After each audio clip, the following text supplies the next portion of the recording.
Des déclarations à la vue de tous pour exprimer son amour. C'est le choix qu'avaient fait certains spinaliens en ce jour de Saint-Valentin.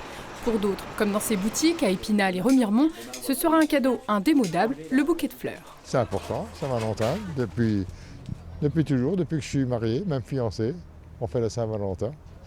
Hein? Alors, des fleurs toujours? Des fleurs, oui, des fleurs. Des fois peut-être un petit vêtement, mais surtout des fleurs. J'essaye d'innover chaque année, donc un repas ou quelque chose, une belle sortie, mais les fleurs, oui, ça marque quand même le moment, on va dire. Ça symbolise aussi l'amour, donc voilà, un beau bouquet de fleurs chaque année. Non, c'est des fleurs la Saint-Valentin. Le restaurant et les fleurs. Alors, pas forcément des roses, si, une. Non, mais non, c'est pas la saison en fait des roses. Donc il faut pas acheter trop de roses à la Saint-Valentin. Si les roses ont longtemps été celles que tout le monde convoitait pour ce 14 février, la tradition évolue pour des raisons à la fois écologiques et financières.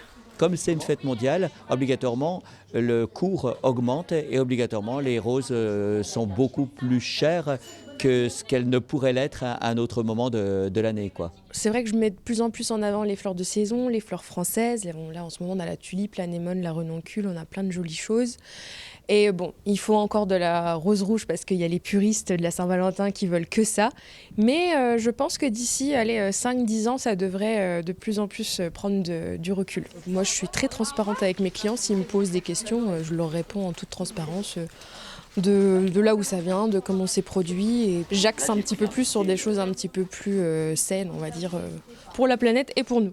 À Remiremont, Mélissa fait venir 20% de ses fleurs du Var. En France, 80% des fleurs coupées sont importées d'autres pays comme la Hollande ou encore l'Équateur, avec la problématique des pesticides. Selon une enquête de l'UFC Que Choisir parue ce jour, sur 15 bouquets de roses, gerberas et chrysanthèmes testés, tous sont contaminés. Malgré tout, entre 100 et 200 bouquets vont être vendus toute la journée dans ces deux boutiques. À une clientèle très large, l'amour n'a pas d'âge et pour certains, c'est même une occasion de renforcer d'autres liens. Je suis là pour prendre des fleurs pour ma copine parce que c'est la Saint-Valentin et vu que on est tous les deux célibataires, j'ai choisi d'offrir ça à ma copine pour lui montrer que je l'aime.